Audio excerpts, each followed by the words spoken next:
lesson 2.8, we're going to be talking about dividing integers today. So last lesson we talked about multiplying integers, and now we're going to divide integers. Now, the good thing about multiplying and dividing is that it's the same process. It's just instead of multiplying, you divide. But let's go ahead and review that process. So when you're dividing integers, make sure to count the signs, just like you do when you multiply integers. When you have an odd number of negative signs, your answer is going to be negative.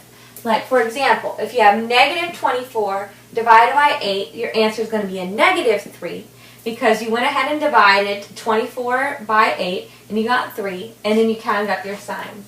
So we only have one negative sign, and that 1 is an odd number, so our answer is going to be negative.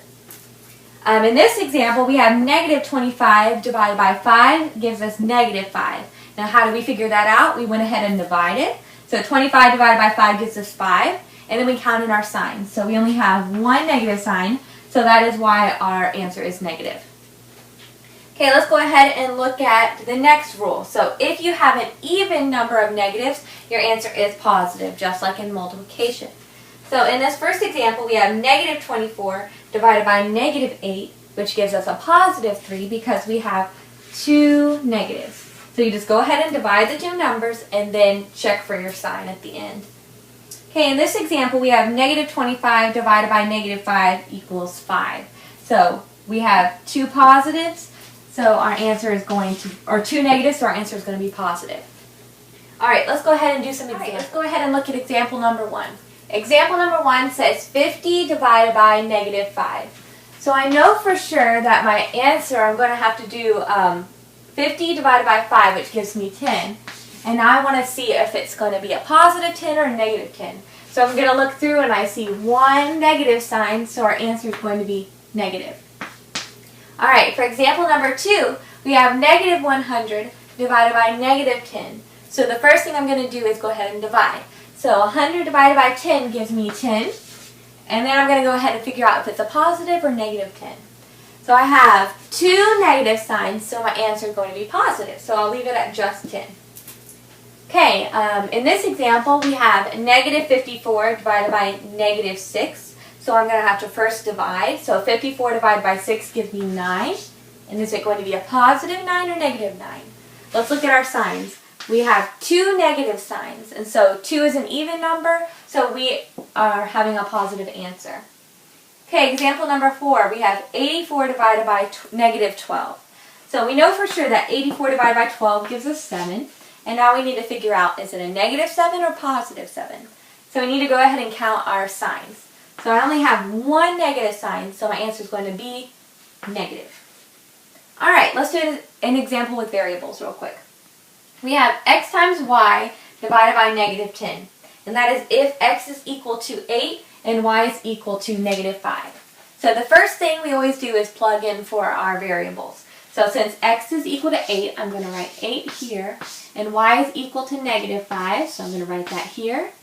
And then divided by negative 10. So let's go ahead and multiply and divide from left to right. So 8 divided by negative 5 is going to give me, first I'm going to multiply them, so I have 40. And I know it's going to be a negative 40 because I only have one negative sign here. So negative 40 divided by negative 10. So let's go ahead and divide first. So let's do 40 divided by 10. We're going to get 4. And is it going to be a positive 4 or negative 4? So let's go ahead and count up the signs. We have 1, 2. So our answer is going to be positive. So our answer is positive 4. Let's go ahead and do a word problem really quick. It says the lowest recorded temperature in Wisconsin is negative 55 degrees Fahrenheit on February 4th, 1996. Use the expression 5 times F minus 32 divided by 9 to find the temperature in degrees Celsius. So right now it's in degrees Fahrenheit, but they want us to put it in degrees Celsius. So this is a formula that you do, and to plug in for F, we just plug in our degrees Fahrenheit. So let's go ahead and plug this into our equation, because this is our degrees Fahrenheit. So we have 5 times negative 55 minus 32 divided by 9. So looking at this, I see that we're going to have to use our rules from subtracting negative integers we're going to have to use our rules for multiplying integers and dividing integers. So this kind of uses what we've learned in 3 different lessons. So let's go ahead and take it step by step. Based on the order of operations, we'll do what's inside the parentheses first. So let's go ahead and do that first. So we have negative 55 minus 32. So we're combining a negative 55 and a negative 2, or 32. So let's go ahead and combine them real quick. We're going to have a negative number, and it's going to be a negative 87. So negative 87 times 5 divided by 9.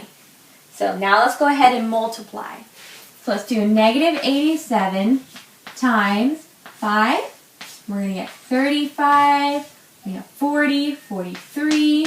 So 435, and it's going to be negative because we only have one negative sign here. So negative 435, and now we need to go ahead and divide that by 9.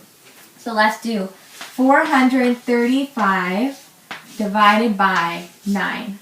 So how many times does 9 go into 43? The closest is 4 times, because 4 times 9 gives us 36. We're going to subtract, and we're going to get 7. And then we're going to bring down our 5. So how many times does 9 go into 75? The closest is 8 times, because 8 times 9 gives us 72. We're going to get 3. We're going to have to add a decimal here.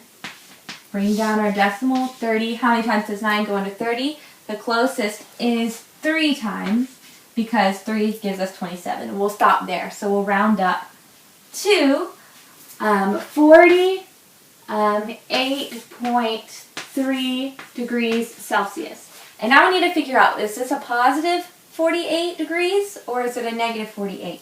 If you remember, our 435 is negative, so that means we only have one negative sign, so our answer is negative. So our degrees is negative 48.3 degrees Celsius. Alright, make sure you have your notes done. If you need to, rewind this to rewatch it. If you need more examples, you can look in your book. Come with your questions tomorrow. Let's go ahead and do some on your own questions real quick. Alright, you have 4 problems to do. Let's try number 1. We have negative 16 divided by 2. Number 2 is 42 divided by negative 7. Number 3 is negative 30 divided by negative 5. Number 4 is 15 divided by y if y is equal to negative 5. Alright, we'll see what you get tomorrow. Good luck.